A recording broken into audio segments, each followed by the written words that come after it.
In the 1970s, the National Tuberculosis and Respiratory Disease Association, which is now the American Lung Association, released this ad as part of one of their first campaigns against smoking, with the goal of making smoking more taboo amongst non-smokers. So here we are in the middle of nowhere. So I stopped the car to take a look at the map. Anybody mind if I smoke? All of a sudden, I do. appears this very old man. I do, Uncle Harry. You do what, John? Mind. I mind if you smoke. I mean, you did ask if anyone minded if you smoke. Many ads in this campaign finished with this famous slogan: See your doctor. It's a matter of life and breath. These public service announcements, and others like them, were part of a newly invigorated anti-smoking movement. While known for their often corny uses of humor, shame, and fear, as well as their association with various health organizations such as the American Cancer Society, American Heart Association, and the American Lung Association, these ads sought to get people to put down their cigarettes and encourage others to do so as well. This movement and these ads did not pop out of nowhere, however. The very fact that much of this was even happening traces back to the previous decade.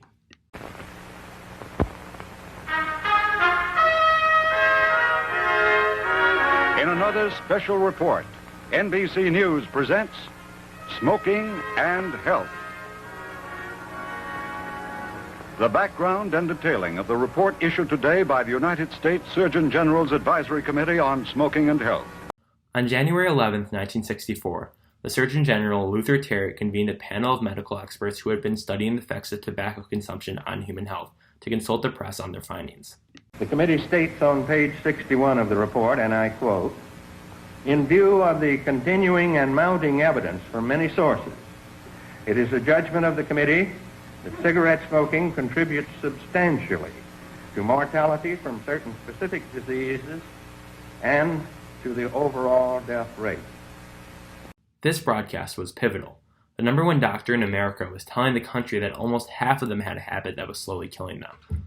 Research for years had been pointing to a causal link between smoking tobacco and various forms of cancer, but this was the first time the U.S. Popularized during World War I, cigarettes had become the primary source of tobacco consumption for Americans as opposed to cigars, pipes, and chew most had used in years prior. Throughout the first half of the 20th century, the tobacco industry and its power grew as evidence around its side effects began to show up.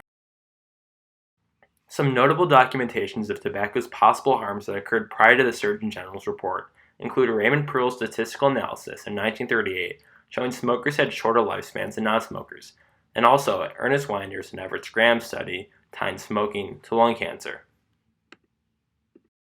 The tobacco industry countered this new information with clever branding, often using celebrities, industry-funded research, and social movements to promote cigarettes. The most famous ads were those claiming doctors were heavy users of their products.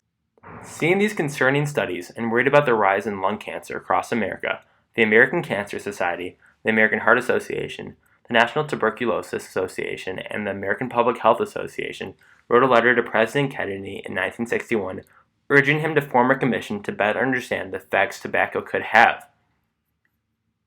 The result of this was the Surgeon General's report in 1964 and its findings. In comparison to non-smokers, average male smokers of cigarettes have approximately a 9 to 10-fold risk of developing lung cancer, and heavy smokers at least a 20-fold risk.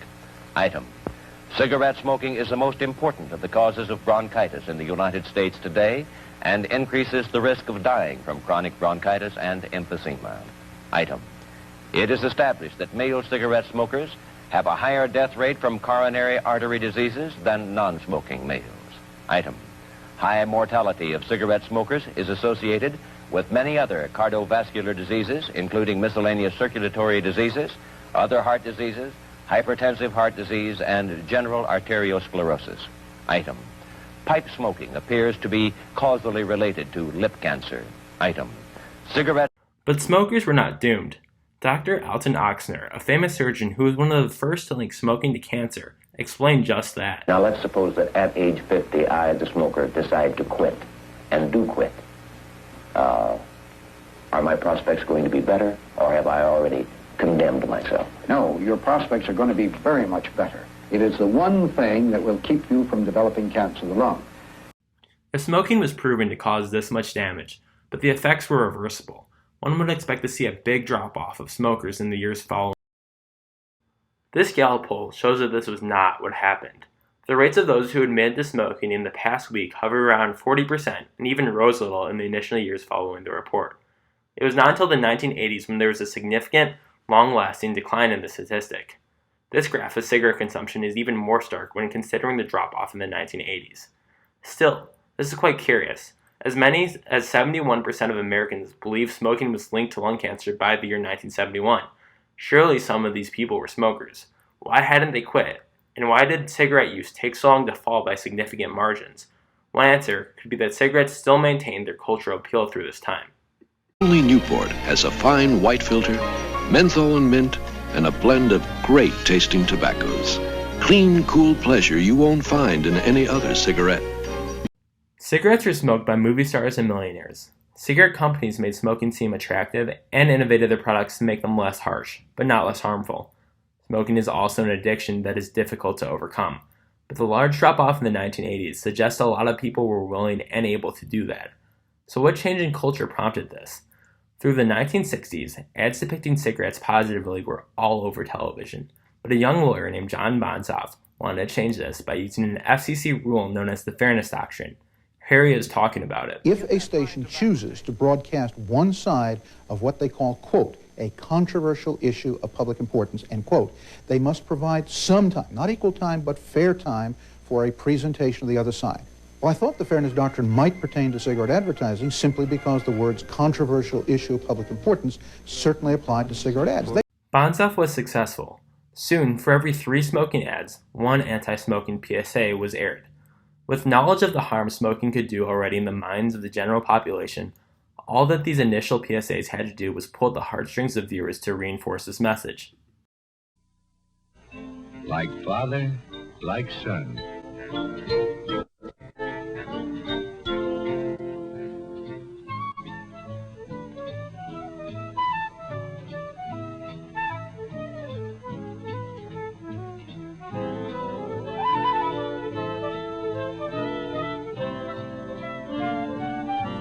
Here one is showing a father and son doing a number of activities together in which the son imitates his dad.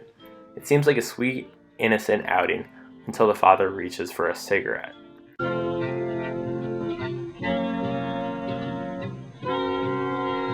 Like father, like son. Think about it. Here's another, featuring famous actor William Tillman from the popular legal drama Perry Mason. He talks about his family members and the life he has had. Then he explains his struggle with lung cancer. You know, I didn't really mind losing those courtroom battles, but I'm in a battle right now I don't want to lose at all. Because if I lose it, it means losing my wife and those kids you just met. I've got lung cancer. So take some advice about smoking and losing from someone who's been doing both for years. If you don't smoke, don't start. If you do smoke, quit. Don't be a loser. At the same time these ads are playing, you see negative public opinion towards smoking grow. This was especially true for those who did not smoke. One statistical survey of anti-smoking ads' effect on the public perceptions of smoking from 1969 highlights this. Many questions answered indicated that those who did not smoke viewed these advertisements as effective. This shows that they were convinced smoking was something society should be pushing towards the periphery. In 1970, this opinion became law after Congress passed a bill blocking cigarette ads from the airwaves. Past 1971, anti-smoking advertisements were not mandated to be televised anymore, now that the Fairness Doctrine no longer applied because there were no more smoking advertisements, so the PSAs aired less. But still, their impact on the culture had already been felt. While smoking ads moved towards books, magazines, billboards, and events, nothing could replace the effectiveness of a television ad with actual people smoking. Although they received less airtime, the anti-smoking ads of the 1970s still contributed to the eventual decline of smoking in the 80s. These ads often used humor or popular culture to drive home the anti-smoking message. We figured you'd be here.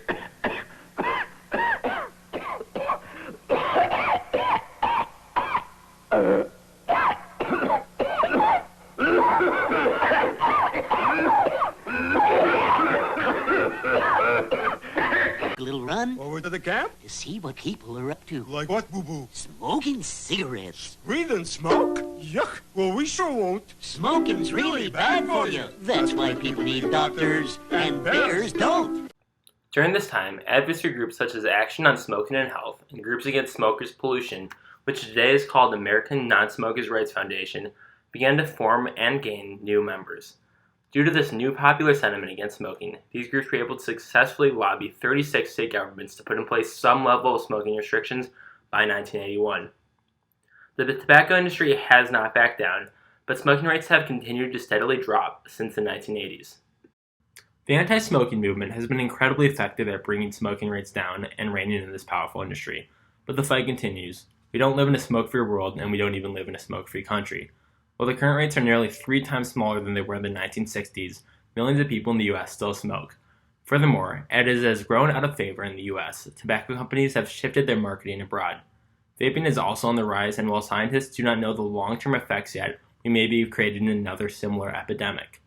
It is clear that there is still work left to do, but the anti-smoking movement of the 1960s and 1970s and the PSAs they produced provided a roadmap for making certain harmful substances taboo and reducing their prevalence in society.